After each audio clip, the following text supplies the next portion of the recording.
할렐루야. 우리 주변을 돌아보면 여러 가지 틈들이 있음을 발견할 것입니다. 그래서 우리를 슬프게 하는 틈들이 있고요, 또 우리에게 희망이 되어주는 틈들이 있습니다. 갈라진 틈 때문에 균열이 커지면 건물이 무너지기도 하고요, 갈라진 틈 사이로 물이 스며들면 곰팡이가 생기기도 합니다. 우리가 프리웨이를 운전하다 보면은 프리웨이에 이 갈라진 틈들이 끊임없이 이어져 있는 것을 보게 됩니다. 그래서 행여나 뾰족한 것이 박혀 있어서 우리의 타이어가 손상되지 않도록 우리는 피해 다니죠. 오늘 제가 오래간만에 주일 말씀을 전하기 때문에 최선을 다해서 최상의 조건, 최상의 몸가짐으로 하나님 앞에 서야지라고 마음먹고 또 머리를 다듬는데요, 하나님 앞에서 1mm라도 좀 더 크게 보이려고 머리를 무스를 발라 이렇게 바르는데 머리 스타일이 안 나오더라고요. 여러 번 이쪽 저쪽 왔다 갔다 하다가 안 되겠다 해가지고 다시 머리 감고, 이제까지 다시 감은 적은 없었는데 다시 감아서 머리를 했는데 잘 안 나오더라고요. 우리 사회 보신 우리 최성민 목사님처럼 머리가 쫙 이렇게 멋지게 서야 되는데 제가 오늘 그렇지 못했습니다. 아마 저의 이 모발 때문에 오는 아마 틈이겠죠. 이것도 하나의 틈일 것입니다. 또한 우리가 보면은 사람과의 관계도 틈이 생기면은, 또 거기서 균열이 생기면은 어떤 경우에는 사람들과 원수가 되기도 합니다. 그리고 죄로 인해서 개인과 하나님 사이에 틈이 생기기도 합니다. 우리는 그래서 이 틈이 생겨서 우리에게 나타나는 결과로 인해서 하나님께 불평하기도 하는데요, 성경은 이렇게 말씀합니다. 이사야서 59장 1절 2절에 말씀하기를, 여호와의 손이 짧아서 권치 못하심도 아니요 귀가 둔하여 듣지 못하심도 아니요 오직 너희의 죄악이 너희와 너희 하나님 사이를 내었다라고 말씀하고 있습니다. 분명 이런 갈라진 틈들은 우리를 슬프게도 합니다. 반면 희망이 되어주는 틈들이 있습니다. 갈라진 틈 사이로 들어오는 빛은 어두운 공간을 밝혀줍니다. 그리고 갈라진 콘크리트나 그 바위 틈에서 풀꽃이 자라기도 합니다.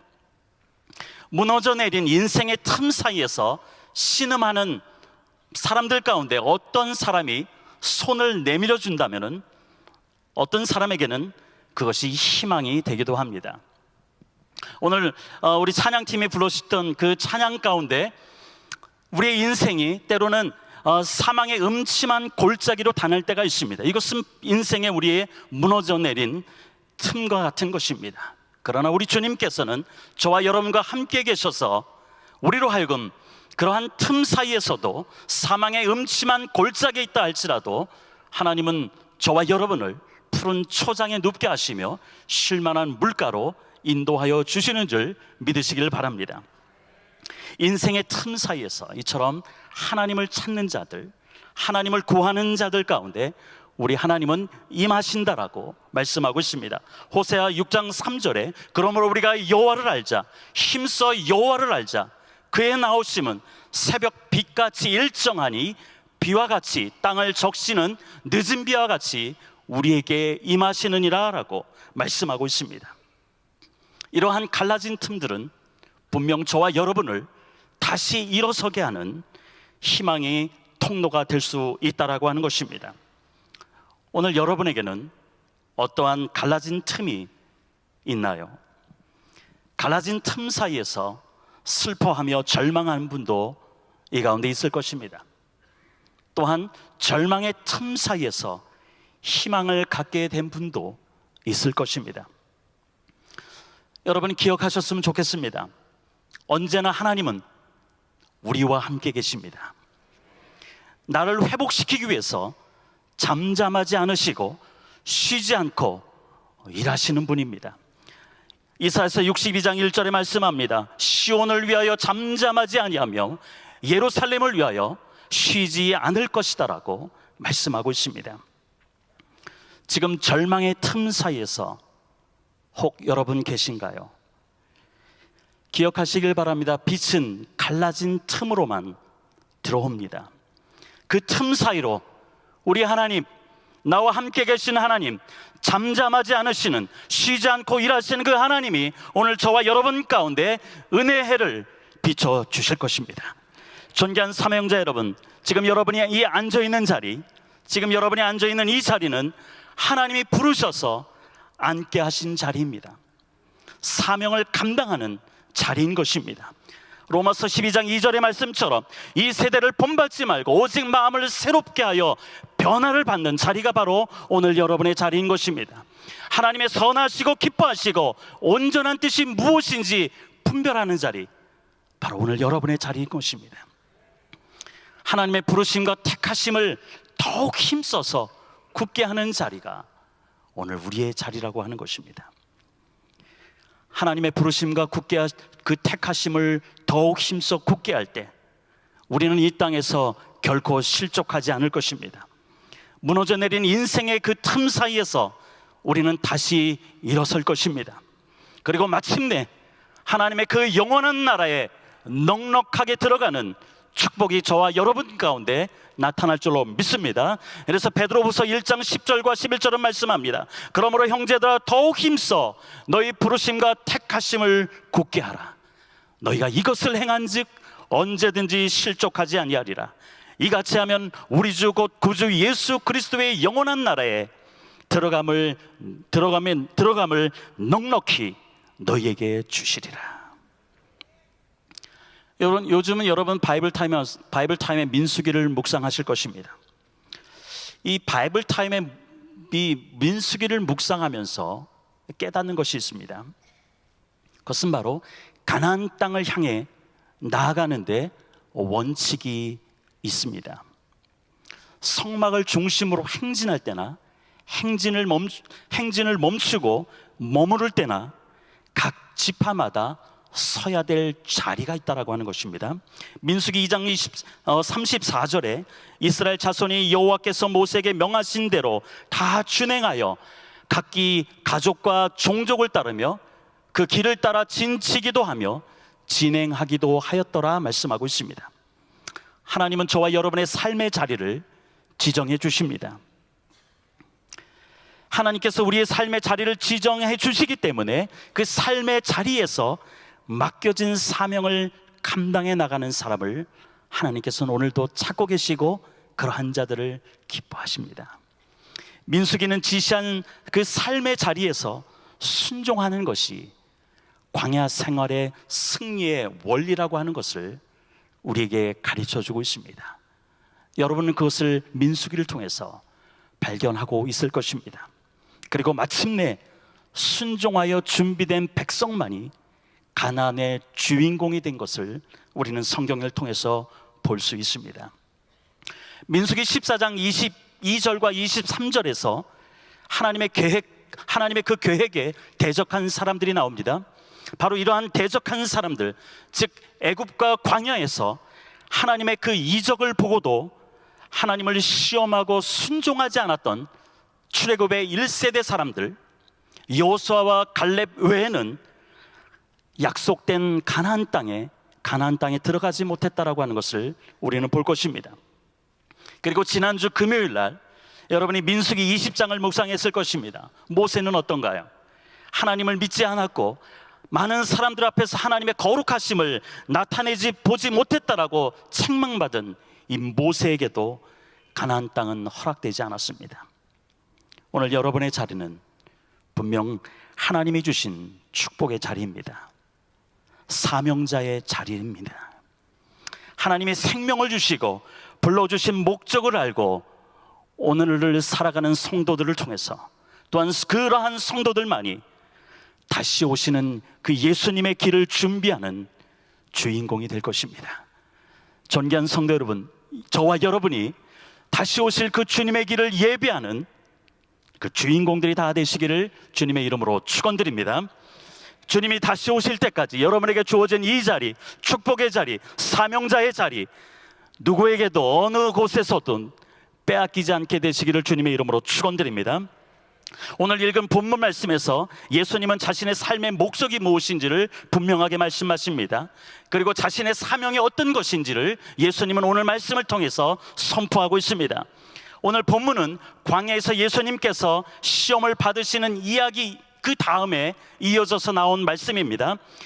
누가복음 4장 1절과 2절에 보니까 예수님께서 성령의 충만함을 입어 요단강에서 돌아오사 광야에서 40일 동안 성령에 이끌리시며 또한 마귀에게 시험을 받으시더라라고 말씀하고 있습니다. 성령으로 충만하신 이 예수님, 그 예수님께서는 요단강에서 광야로 들어가셨다라고 말씀하고 있습니다. 여러분, 요단강은 어떤 자리인가요? 누가복음 3장 21절 이하에 보니까 예수님께서 세례를 받으시고 기도할 때 하늘이 열리는 것을 보았던 장소입니다. 그리고 성령이 비둘기 같은 형체로 내려오는 것을 보았던 장소, 요단강입니다. 그리고 너는 내 사랑하는 아들이다, 내가 너를 기뻐한다라고 하는 하늘의 음성을 들었던 장소, 바로 이것이 요단강입니다. 그러나 예수님은 이 열광의 장소인 요단강에 오래 머물지 않았다라고 하는 것입니다. 광야로 가셨습니다. 마가복음 1장 12절에서는 즉시 성령이 예수를 광야로 몰아냈다라고 기록하고 있습니다. 여러분, 광야는 어떤 곳일까요? 광야는 들짐승과 함께 있는 장소입니다. 마가복음 1장 13절에 사단에게 시험을 받으시며 들짐승과 함께 계시니라고 기록하고 있습니다. 예수님이 시험을 받으셨던 그 광야는 들짐승이 함께 있는 장소입니다. 또한 사람이 거주하지 않는 장소입니다. 인생의 끝이 보이지 않는 장소, 이것은 광야인 것입니다. 바로 예수님께서는 이 열광의 자리, 그 요단강을 떠나서 고난의 자리, 그 광야로 들어가셨다라고 하는 것입니다. 이유가 무엇일까요? 그것은 바로 무너져 내린 인생의 갈라진 틈바귀 사이에서 신음하고 절망하고 있는 나의 문제를 직접 체험하시고 해결하기 위해서라고 하는 것입니다. 여러분은 마가복음을 여러분의 바이블 타임을 묵상하면서 마가복음 9장에 변화산 사건을 여러분 읽으셨을 것입니다. 분명 변화산 사건은 열광의 자리입니다. 그러나 그 영광의 자리, 열광의 자리, 그러한 자리를 주님께서는 박차시고 산 아래로 내려가자라고 예수님의 제자들을 종용합니다. 그 변화산은 분명히 영광의 자리고 열광의 자리지만은 그 산 밑에의 그 환경은 어떻습니까? 믿음이 파산해서 어떻게 갈 길을 알지 못하는, 하나님을 대적하는 자들이고 믿음의 능력을 잃어버렸기 때문에 주저주저하고 어떻게 할지 방황하는 제자들이 있었던 자리가 바로 산 아래에 있는 자리인 것입니다. 예수님은 바로 변화산 그 영광의 자리를 박차고 함께 올라갔던 제자들에게 산으로 내려가자라고 말씀하고 있는 것입니다. 예수님께서 이 땅에 오신 것은 심판하러 이 땅에 오신 것이 아니라 이 세상의 많은 사람들을 구원하고 생명의 빛을 전하기 위해서 이 땅에 오셨기 때문에 예수님은 요단강의 자리, 변화산의 그 영광의 자리를 박차고 광야로 산 밑으로 내려가셨다라고 하는 것입니다. 광야에서의 시험을 이기신 후 오늘 본문 말씀을 선포함으로 이제 예수님이 태어나셨던 그 나사렛 동네에서 설교를 시작합니다. 오늘 본문 말씀을 다시 한번 읽겠습니다. 누가복음 4장 18절 19절 우리 함께 읽겠습니다. 주의 성령이 내게 임하셨으니 이는 가난한 자에게 복음을 전하게 하시려고 내게 기름을 부으시고 나를 보내사 포로된 자에게 자유를, 눈먼 자에게 보게 함을 전파하며 눌린 자를 자유케 하고 주의 은혜의 해를 전파하게 하려 하심이라 하였더라. 이 누가복음 4장 18절과 19절의 말씀은 이사야서에 예언되었던 이사야서 61장 1절과 2절의 말씀을 우리 주님이 인용하신 것인데요, 이사야서 61장 1절과 2절은 이렇게 기록하고 있습니다. 주 여호와의 신이 내게 임하셨으니 이는 여호와께서 내게 기름을 부으사 가난한 자에게 아름다운 소식을 전하게 하심이라. 나를 보내사 마음이 상한 자를 고치며 포로된 자에게 자유를, 갇힌 자에게 노임을 전파하며 여호와의 은혜의 해와 우리 하나님의 신원의 날을 전파하며 모든 슬픈 자를 위로하되라고 기록하고 있습니다. 무너져 내려 포로 가운데 있었던 이스라엘 백성들, 바로 이 이스라엘을 다시 회복시키겠다는 하나님의 약속입니다. 예수 그리스도는 이제 본격적으로 사역을 시작하면서 이 하나님의 약속의 말씀 앞에 예수님은 서 있습니다. 그리고 예수님은 자신이 무엇을 위해서 살아야 되는지를 분명히 이 말씀을 고백함으로 그가 살아가고 있음을 우리는 말씀을 통해서 봅니다. 작년 신년 축복성회를 이끄셨던 유재매 목사님의 그 표현을 제가 빌린다라면은 나는 무엇이어야 하는가에 대한 예수님의 자기 선언입니다. 주의 성령이 내게 임하셨다라고 말씀합니다. 성령이 임하신 목적은 말씀대로 기름을 부어주시기 위함입니다. 기름을 부어주셨다라고 하는 것은 무슨 의미일까요? 그것은 바로 가난한 자들에게 복음을, 아름다운 소식을 전하고 싶어 구별시켰다고 하는 것입니다. 하나님의 약속의 말씀 앞에 저와 여러분이 서 있다라고 하는 것입니다. 저와 여러분 하나님 말씀 앞에 서 있습니다. 우리는 하나님의 말씀 앞에 서 있는 저와 여러분이 내가 이 땅에서 무엇을 해야 되는지, 나는 무엇이어야만 하는지를 오늘 우리는 결단해야 된다라고 하는 것입니다. 여러분, 가난한 자들은 누구일까요? 예수님께서 주의 성령이 내게 임하셨고 가난한 자들에게 복음을 전하기 위해서 하나님께서 구별시켜 기름을 부어주셨다라고 말씀하는데, 이 가난한 자는 누구일까요? 오늘 성경은 말씀하고 있습니다. 포로된 자들입니다. 예수님은 포로된 자에게 자유를 선포하십니다. 이 포로된 자는 원래 전쟁에서 패배해서 사로잡힌 자들을 의미하는 말씀인데요, 질병의 패배에서 사로잡힌 자들을 의미할 수 있습니다. 또한 영적인 의미에서 죄의 패배에서 사로잡힌 자들을 의미할 수도 있습니다. 바로 예수님께서 이러한 자들 가운데 자유를 주시겠다라고 말씀하고 있습니다. 두 번째, 가난한 자들은 눈먼 자들입니다. 예수님은 눈먼 자들을 다시 보게 하실 것이다라고 말씀하고 있습니다. 어르신들 앞에서는 제가 이 말을 하면은 죄송스럽지만은 이게 제가 노안이 오기 시작했고요. 이 노안이 오니까 이 좀 조명이 어두운 데 가서 이 메뉴판을 보면은 안 보여요. 안 보일 때마다 마음이 좀 무겁다라는 생각을 좀 갖기도 했거든요. 하물며 육신적으로 눈이 먼 분들, 그분들은 어떠하겠습니까? 세상의 눈이 어두워서 또한 영혼을 보지 못하는 눈도 있습니다. 이사야서 43장 8절에 말씀합니다. 눈이 있어도 소경이요 귀가 있어도 귀머거린 백성을 이끌어내라라고 말씀하고 있습니다. 이끌어내시는 목적이 있습니다. 그것은 바로 하나님의 영광을 보게 하기 위함입니다. 요한복음 17장 24절에 예수님께서 말씀합니다. 하나님께 제자들을 위해서 기도할 때 많은 사람들을 위해서 기도하는 장면이 요한복음 17장에 나오는데요, 이 요한복음 17장의 24절에 이렇게 주님께 기도하고, 주님 앞에, 하나님 앞에 기도하고 있습니다. 아버지여, 내게 주신 자도 나 있는 곳에 나와 함께 있어 아버지께서 창세부터 나를 사랑하심으로 내게 주신 나의 영광을 저희로 보게 하기를 원하나이다. 존귀한 사명자 여러분, 여러분이 가진 눈으로 세상을 보는 것이 아니라 세상 가운데 역사하시는 하나님의 능력을 보시기를 주님의 이름으로 축원드립니다. 그래서 여러분의 눈이 하나님의 영광을 보며 하나님께 영광 돌리는 자리에 우뚝 서게 되시기를 주님의 이름으로 축원드립니다. 세 번째, 가난한 자들은 눌린 자들입니다. 예수님께서는 눌린 자들에게 자유를 주실 것이다라고 오늘 말씀합니다. 이 눌린 자를 정확하게 번역하면은 깨어진 자들입니다. 상한 자들입니다. 육체가 깨어진 자들입니다. 육신의 병으로 신음하는 자들입니다. 또한 이 육신의 병으로 오랫동안 신음하는 자들을 옆에서 간호해야 하는 사람들이 눌린 자입니다.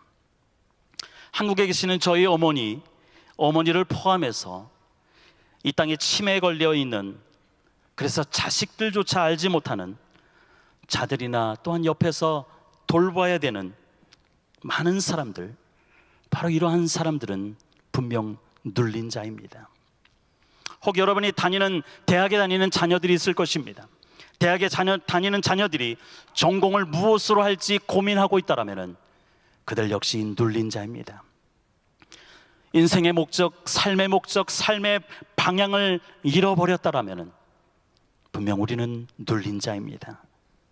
영혼이 깨어진 자들입니다. 그러나 빛 대신 예수님은 오늘도 갈라진 틈 사이에서 신음하고 절망하는 인생들에게 자유를 주시기 위해 복음을 전했다라고 말씀합니다.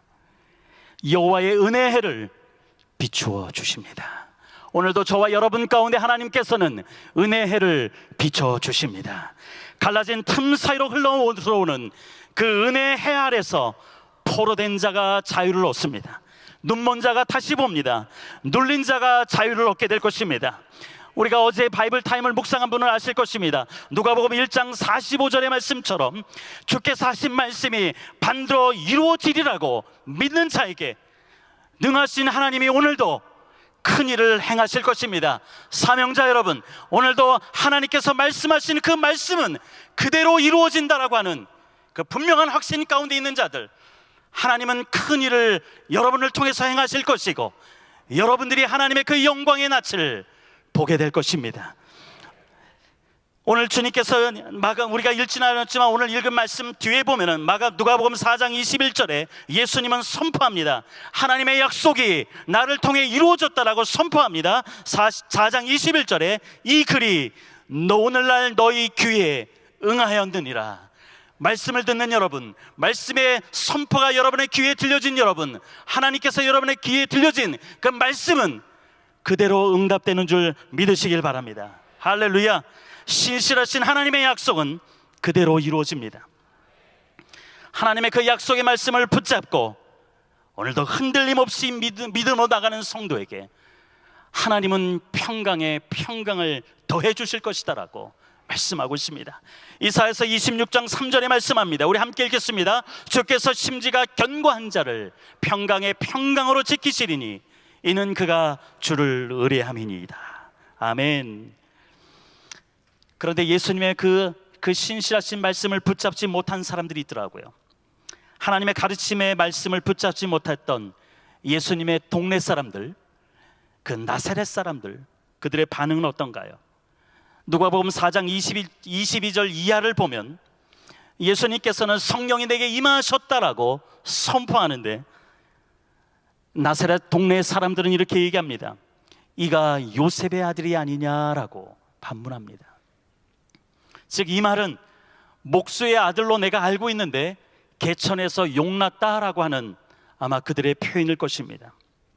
예수님은 성령을 말하고 있습니다. 그러나 그들은 사람에 대해서 말하고 있습니다.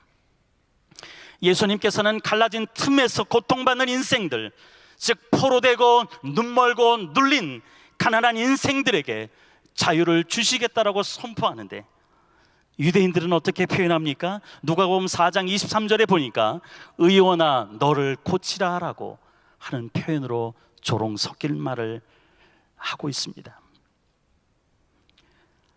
요한복음 1장 5절에는 이렇게 얘기합니다.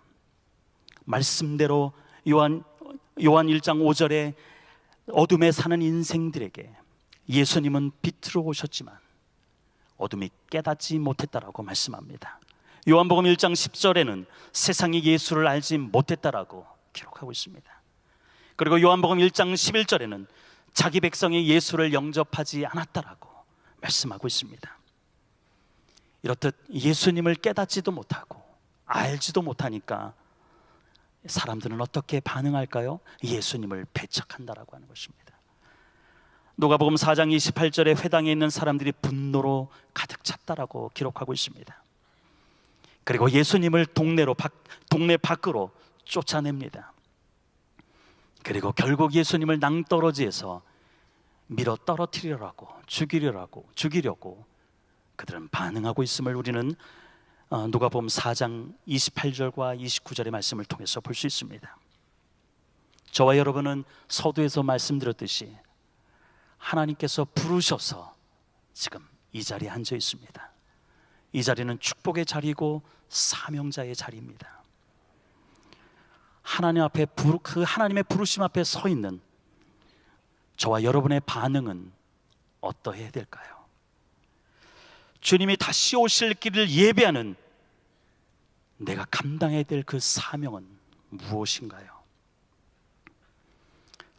갈라진 틈 사이에서 절망하며 신음하는 내 옆에 있는 성도들, 내 옆에 있는 사람들에게 은혜의 사람들이 돼 주셨으면 좋겠습니다. 내 옆에 있는 사람들에게 축복의 통로가 돼 주셨으면 좋겠습니다. 우리 같이 옆에 있는 분하고 함께 믿음으로 선포할까요? 나 때문에 당신이 축복받으세요.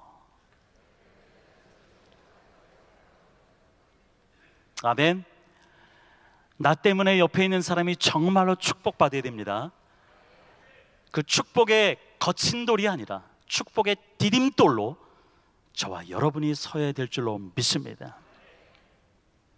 은혜교회, 우리가 사랑하고 우리가 정말로 자랑스럽게 여기는 우리 은혜 한인교회, 세계 선교를 마무리하겠다라고 고백하는 교회입니다. 그렇기 때문에 제 생각에는 신분이 허락하는 날 모든 성도들이 타문화권 선교지를 경험하면 좋겠다라고 하는 마음이 있습니다. 그러나 우리 가운데는 선교지에 가고 싶어도 여건이 되지 못해서 가지 못하는 우리의 성도들이 있습니다. 신분은 되고 여건 갈 수 있는데 여건이 안 되는 분들을 저와 여러분이 바라볼 때 나는 단기 선교에 많이 갔다 왔고 그러니 내가 후원할 테니까 내 대신 이번에는 당신이 가십시오. 그래서 GMI의 선교가 어떤 것인지 한번 경험해 보십시오. 이런 얘기를 하는 분들이 있었으면 얼마나 좋겠습니까? 이것이 은혜가 아닐까요? 이것이 축복이 되어주는 사명자의 모습일 것입니다. 우리 교회 안에는 이런 분위기가 있었으면 좋겠습니다.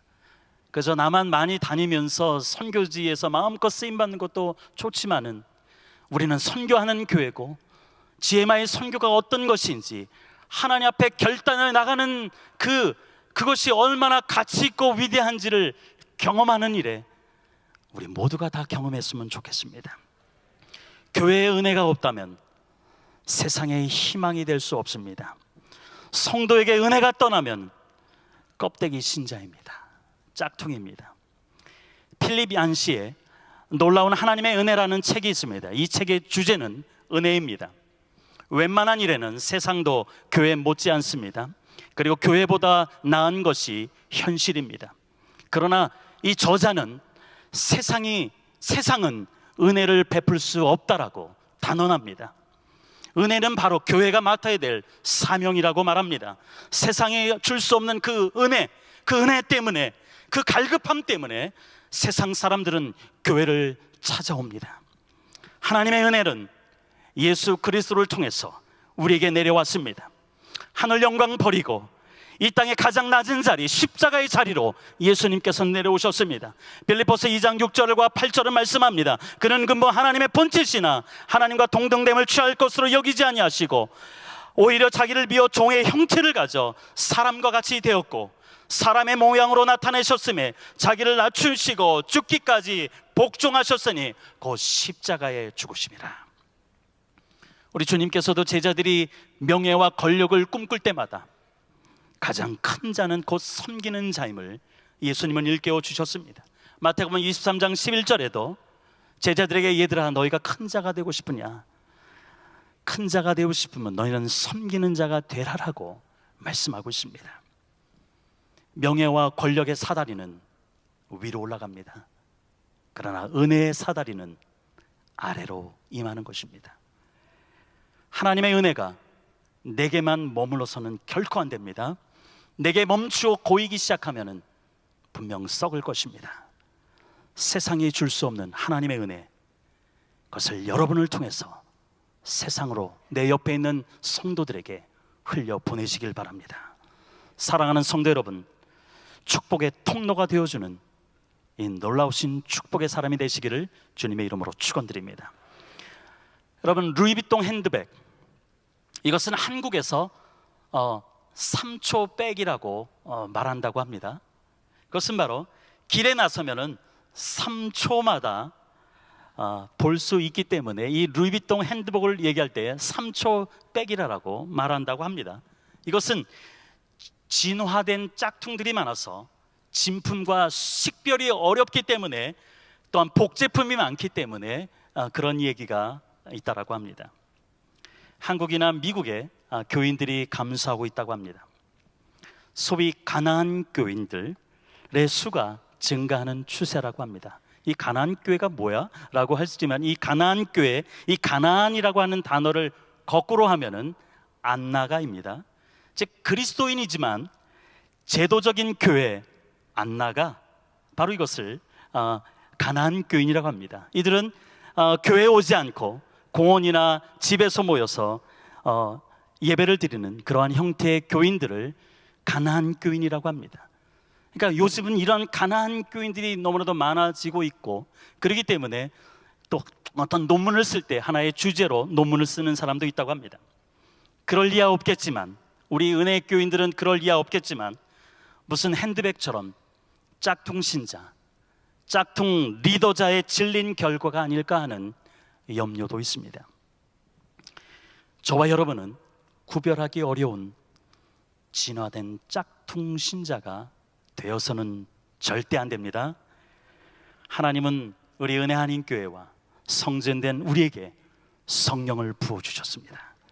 기름을 부어주셨습니다. 사망의 그늘에 앉아 울고 있는 가난한 자들에게 은혜를 비춰줄 사명을 오늘 저와 여러분에게 주셨습니다. 오늘도 부르심과 택하심을 더욱 힘써 굳게 하고자 몸부림치는 그러한 여러분 한 사람 한 사람 때문에 행복해하는 사람들이 많아졌으면 좋겠습니다. 행복한 신앙의 디딤돌이 되어주셨으면 좋겠습니다. 그러면은 그 여러분 때문에 마음이 상한 자가 고침을 받게 될 것입니다.